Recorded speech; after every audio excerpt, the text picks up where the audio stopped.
ناظرین السلام علیکم۔ پروگرام گرین پاکستان کے ساتھ میں ہوں آپ کا میزبان شاہد ندیم احمد۔ ناظرین، عوام کا مہنگائی، بے روزگاری اور بارشوں کے ہاتھوں بہت برا حال ہے، لیکن حکومت ہے کہ اقتدار کو بچانے میں لگی ہوئی ہے۔ حکومت اور اپوزیشن جو ہے وہ اقتدار حصول کے لیے جو ہے دست گریبان ہے، اور ان کی یہ لڑائی جو ہے وہ ایوانوں سے عدالت تک بارہا پہنچی ہے، اور عدالت نے ان کی اس لڑائی کو ختم کرنے کے لیے بارہا آئینی جو ہے محدود میں رہتے ہوئے فیصلے کیے ہیں۔ ایک اور فیصلہ جو ہے وہ آ گیا ہے، اور اس فیصلے میں جو عام طور پہ ایک تاثر ہے کہ عوامی فیصلے کی تائید کرتے ہوئے ایک جو اکثریتی پارٹی تھی اس کو پنجاب کا جو ہے وہ تخت جو ہے وہ سونپا گیا ہے۔ کیا اس فیصلے کے بعد سیاسی استحکام جو ہے وہ آ جائے گا؟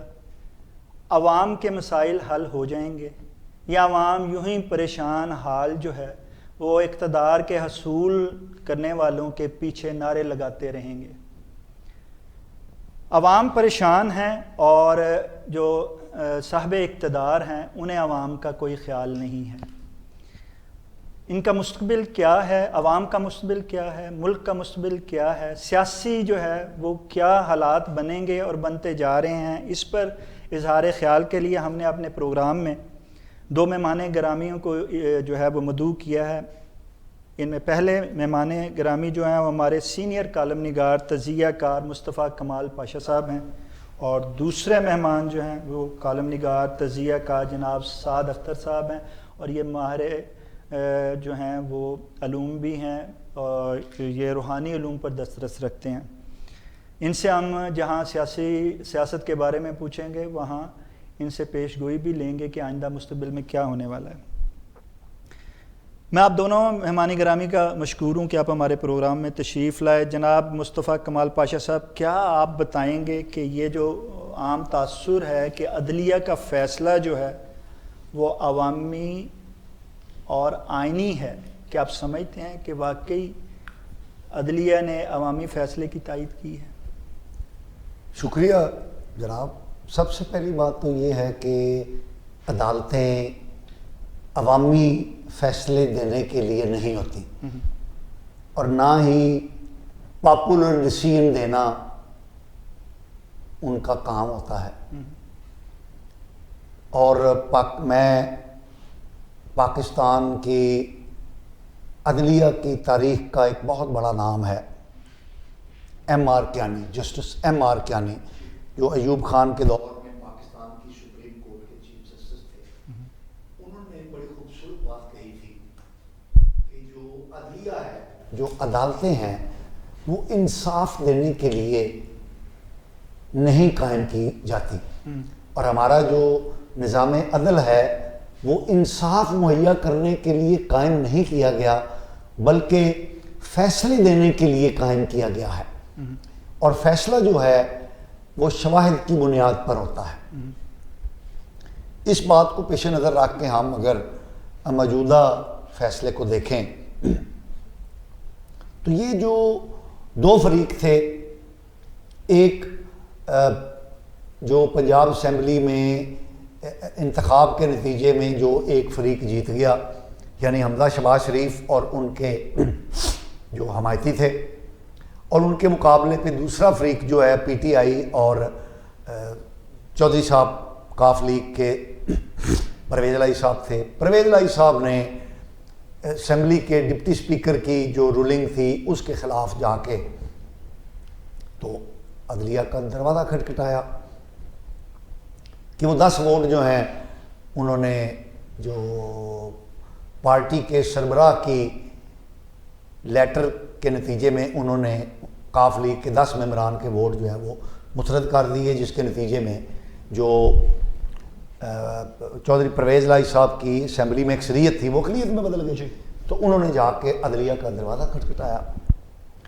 عدلیہ کا 3 روزہ بینچ جو ہے اس پہ نون لیگ نے اعتراض کیا کہ ہمیں اس پہ اعتبار نہیں ہے، اور پھر الٹیمیٹلی انہوں نے اس عدلیہ کا بائیکاٹ کر دیا۔ عدلیہ نے فیصلہ لیا جو کہ چودھری پرویز الہی صاحب کے حق میں تھا۔ میں کیونکہ قانونی ماہر نہیں ہوں اس لیے اس فیصلے کی جو موشگافیاں ہیں، قانونی، عدلیہ اور آئینی پیچیدگیاں ہیں، لیکن ایک بات بڑی واضح ہے کہ عدلیہ کے اس فیصلے کے نتیجے میں پاکستان میں جو جاری سیاسی عدم استحکام ہے، مجھے نہیں نظر آ رہا کہ اس میں کوئی کمی واقع ہوگی۔ 3 مہینے کے اندر، یعنی 9 اور 10 اپریل کی شب عمران خان صاحب کی ایوان اقتدار سے نکالے جانے کے بعد سے جو ایک گرم جنگ شروع ہوئی ہے میدان سیاست میں، وہ مجھے ختم ہوتی ہوئی نظر نہیں آ رہی۔ اچھا، یہ ختم ہوتی ہوئی جنگ جو ہے، یہ مصطفیٰ صاحب کہتے ہیں کہ ختم ہوتی نظر نہیں آتی، بڑھ اچھا کیا وجہ ہے سعد صاحب کہ یہ جو پارلیمان کے فیصلے ہیں وہ پارلیمان میں سیاسی لوگوں کو حل کرنے چاہیے؟ ہر بار، کئی بار، ایک یہ پہلی دفعہ تو نہیں ہے، بار بار یہ جو ہے وہ ان کا آپس کی جو جنگ ہے وہ ایوان سے اٹھ کے عدالت میں آ رہی ہے، بار بار یہ عدالت میں جا رہے ہیں، اور پھر عدالت کا جو فیصلہ آتا ہے اس کے حق میں آتا ہے، اس پہ یہ خوش ہوتے ہیں۔ ایک شخص، ایک جو فریق ہے وہ مٹھائی بانٹتا ہے، دوسرا فریق جو ہے وہ عدالت پہ کیچڑ اچھالنا یا تنقید کرنا شروع کر دیتا ہے۔ ایسا کیوں ہے؟ یہ کیوں اپنے مسائل پارلیمان میں حل نہیں کرتے اور عدالت کو آ کے مود الزام ٹھہراتے ہیں؟ بسم اللہ الرحمن الرحیم۔ بہت شکریہ شاہد صاحب، یہ بڑا ہی سینسٹیو ٹاپک ہے جو آج ہم نے چھیڑ لیا ہے۔ یہ ایک بڑا گھٹیا سا لفظ ہے جو گلی محلوں میں ہم کبھی کبھار سنا کرتے تھے، شاید اب بھی کہیں سنا جاتا ہو، جسے بولتے ہیں چھچھورا پن۔ یہ دیکھیں معذرت کے ساتھ کہ ڈپٹی اسپیکر پنجاب اسمبلی، ان سے جو غلطی پہلے ہوئی اس کو انہوں نے کاپی کی کہ قومی اسمبلی کے ڈپٹی اسپیکر اسد کیسر نے کیا، لہٰذا میں کیوں کسی سے پیچھے رہوں، میں بھی کچھ کر کے دیکھتا ہوں۔ یہ کسی نے نہیں سوچا کہ اس سے ملک کی، پارلیمنٹ کی کتنی بدنامی ہوگی اور ہم دنیا میں کتنے برے پٹیں گے۔ لیکن انہوں نے ایسا کر کے دکھایا اور ماحول بھی بہت خراب ہوا، مار داڑ ہوئی اور پولیس تک پارلیمنٹ میں آ گئی، اور نتیجہ پھر کیا نکلا؟ انہوں نے پھر وہی حرکت کی، آنن فانن اسپیکر کی جگہ ایز اے ڈپٹی اسپیکر انہوں نے فیصلہ سا پڑھا کہ جی مجھے یہ فیصلہ دیا گیا ہے، میں یہ پڑھنے کے مطابق یہ کر دیتا ہوں۔ اگر ٹھنڈے دل سے سوچ جائیں کہ چلے یار کوئی بات نہیں ہے، 2018 میں الیکشن ہوئے، 2023 پھر آنے والا ہے، وہ 9-10 اپریل کو اس کو ادھر کہتے ہیں چلو یار کیپ اٹ، تم بری موت مار رہے ہو، خدا نخواستہ تم سیاسی موت مار رہے ہو، غلطیاں کر رہے ہو، غیر مقبول ہو رہے ہو، تو چھوڑ جاتے ہیں، کہتے ہیں اچھا تمہیں موقع دیا جاتا ہے۔ اور یہ جب ان کے پاس وقت آیا تھا تو یہ بھی یہی کرتے کہ کوئی بات نہیں ہے یار، ٹھیک ہے تم بنا دیا گیا ہے، حمزہ کو سلیکٹ کر لیا گیا ہے، 10 بندے آ گئے ہیں، گو کہ غلط ہے کہ ساجد بھٹی نے فیصلہ کر کے لیٹر دے دیا ہوا تھا، تو برس دونوں پارٹی صبر سے کام دکھاتی، گریس دکھانی چاہیے تھی، نہ سپریم کورٹ میں جاتے۔ اور میں آپ کو بتاؤں یہ ایسا کیس تھا کہ جس پہ فیصلہ آدھے گھنٹے میں ہو سکتا تھا، 3.5 دن کی تو ضرورت ہی نہیں تھی، اور پھر جو ڈیلے ہوتا گیا کہ لوگ ریومرز آتی رہیں کہ بھئی پیچھے سے کوئی شاید خدا نخواستہ ہدایات آ رہی، ہدایات نہیں آ رہی تھی، بلکہ وہ چاہ رہے تھے کہ ایسا کمپریہنسو فیصلہ کر لیں کنسنسس کے قابل قبول ہو۔ تو اگر باہر کھڑے ہو کر لوگوں نے جو پریس کانفرنس کرنی ہے، جو ٹاک شوز ہونے ہیں، تو اس میں ہماری بچت ہو جائے۔ اور کل بہت خوفناک بات ہو گئی ہے جس کو میں تو الارمنگ سمجھتا ہوں۔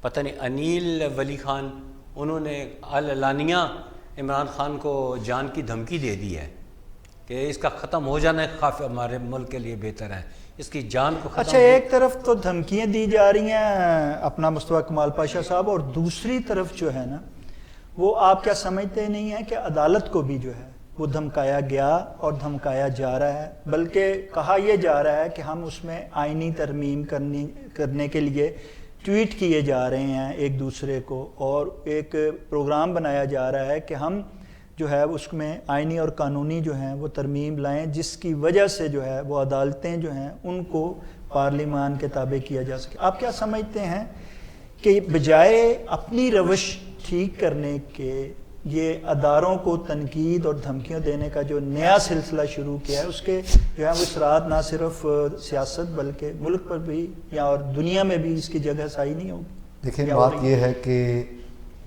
آپ نے جو کہا کہ اپنے آپ کو ٹھیک کرنے کی کوشش کرنی چاہیے، اس میں کوئی شک نہیں کہ ہمارے ہاں جو سیاستدان ہیں انہوں نے بالغ نظری کا ثبوت نہیں دیا۔ ٹھیک، سعد صاحب نے بھی جیسے یہی کہا کہ گریس نہیں دکھائی کبھی، لیکن یہ بھی ایک حقیقت ہے کہ ہماری عدلیہ نے بھی بہت زیادہ گریس نہیں دکھائی۔ دیکھیں، کہا یہ جاتا ہے کہ انصاف ہونا کافی نہیں ہے، انصاف ہوتا نظر بھی آنا چاہیے۔ انفارچونیٹلی ہمارے ہاں ایک عرصے سے گریس نہیں دکھائی۔ کیا وہ گریس یہ تھی کہ جو اپوزیشن کہہ رہی تھی ان کی بات مان لی جاتی؟ حالانکہ ان کی ٹیکنیک یہ تھی کہ وہی جو عدالت کہہ رہی تھی کہ یہ اسے ڈیلے کرنا چاہ رہے تھے، اور جبکہ عدالت چاہ رہی تھی کہ اس مسئلے کو جو انتشار بڑھتا جا رہا ہے اسے ختم کیا جا سکے۔ تو آپ کیا سمجھتے نہیں ہے کہ جو بھی آ کے سائل کہے عدالت نے اس کے کہنے پہ چلنا ہے، یا عدالت نے آئین اور قانون کے تابع چلتے ہوئے فیصلہ صحیح کرنا چاہیے یا فیصلہ کیا؟ گریس، سیاستدانوں کی گریس، یہ جو آپ واقعہ بیان کر رہے ہیں، میں تھوڑا سا پیچھے جانا چاہتا ہوں کہ 2018 کے انتخابات میں پنجاب اسمبلی میں سنگل لارجسٹ پارٹی کون سی تھی؟ سعد صاحب، یہ کہا جاتا عام طور پہ تاثر یہی دیا تھا کہ مسلم لیگ نہیں، تاثر نہیں، فگرز ہے نا، جی ہاں، وہ فیڈ نکال کے دیکھ لیں۔ جی ہاں، معمولی سی اکثریت کے ساتھ سنگل لارجسٹ پارٹی نون لیگ تھی۔ تو سیاستدانوں کو گریس اس وقت یہ دکھانی چاہیے تھی کہ کہتے کیا ہو جی آپ بناؤ، حکومت بناؤ۔ ہم نے گریس نہیں دکھائی، سیاستدانوں نے۔ صحیح۔ وہاں سے یہ جو موجودہ واقعات ہو رہے ہیں ڈس گریس کے، اس کی ابتدا 2018 سے ہوتی ہے، اب نہیں ہوئی۔ صحیح، یہ تو ڈس گریس کنٹینیو ہے، تاریخ ہے ہماری، ڈس گریس ان پروگرس ہے۔ صحیح۔ اور اگر آپ اس کی تاریخ کو پیچھے لے جائیں تو ڈس گریس کی ابتدا جو ہے وہ 1954 سے ہوتی ہے، 53-54 سے، جب ریپبلکن اور کنونشن لیگ بنتی ہے۔ رات کو کنونشن لیگ جو ہے وہ بجٹ پاس ہوتا ہے، اگلے دن وہ کنونشن لیگ جو ہے چلی آ رہی ہے ہمارے، اور ہم چلی آ رہی ہے، تبدیل نہیں اور کر رہے۔ یہی ڈس گریس جو ہے صحیح، جس کا عدلیہ کا آپ نے ذکر کیا، عدلیہ نے بھی گریس نہیں دکھائی۔ ٹھیک ہے۔ عدلیہ کی گریس یہ ہوتی کہ اگر ایک فریق نے اس پہ عدم اعتماد کا اظہار کیا ہے تو وہ ہاتھ کھڑے کر دیتے، کہتے جی ہم یہ نہیں سنیں گے۔ عدلیہ کی گریس یہ تھی۔ لیکن آپ یہ کہتے ہیں نہیں، اس سے وہ جو میں نے عرض کیا پہلے کہ وہ ڈیلے ہو جاتا، اور وہ بات جا رہی تھی یا مہینہ یا 2 مہینے پہ چلی جاتی، یا اس کو بھی کچھ دن اور لگ یہ جاتے۔ تو بعد میں آیا نا ڈیلیئنگ ٹیکٹکس۔ صحیح۔ پہلے تو یہ تھا کہ یہ وہ بینچ ہے جو ہمیشہ پی ٹی آئی کے حق میں فیصلے دیتا ہے، ان کو اسی وقت چیف جسٹس کو کہنا چاہیے تھا کہ ہم نیا بینچ۔ لیکن مصطفیٰ صاحب، اسی بینچ نے جو ہے فیصلہ جو ہے وہ وزیر اعظم عمران خان کے خلاف دیا تھا۔ 52 میں نے پڑھا ہے کہ 50 یا 51 دفعہ یہ بینچ بنا ہے ان 3 ججوں پر مشتمل، اس میں 48 دفعہ انہوں نے پی ٹی آئی کے حق میں فیصلہ دیا ہے، 2 یا 3 مرتبہ other then P T I فیصلہ کیا ہے۔ مطلب یہ ہے کہ ڈس گریس دونوں سائڈ پر ہے، اور اس ڈس گریس کی ابتدا جو ہے وہ 1953-54 سے ہوتی ہے۔ مصطفیٰ کمال پاشا صاحب کا کہنا ہے کہ ہماری معاشرتی جو ہے وہ ستم ظریفی ہے، کہ ہمارے اندر جو ہے ایک چیز جہاں ہم نے بہت سی برائیاں ہیں، وہاں یہ بھی ہے کہ ہم موقع پہ گریس کا مظاہرہ نہیں کرتے ہیں۔ جب تک ہم اپنے اخلاقیات اور گریس کا، اپنی کردار کا، اپنے آئینی تقاضوں کا جو ہے وہ نہیں پیش کریں گے اپنا سامنے، اس وقت تک آپ یہ سمجھیں کہ آپ لے فیصلے یا آپ کی جو ہیں وہ بیانات جو ہیں وہ اثر انداز عوام پہ ہوں گے، تو ایسا ممکن نہیں۔ یہ خیالات کا سلسلہ یوں جاری رہے گا، لیکن ناظرین ایک پروگرام میں بریک کا وقت ہوا چاہتا ہے، آپ ہمارے ساتھ رہیے گا۔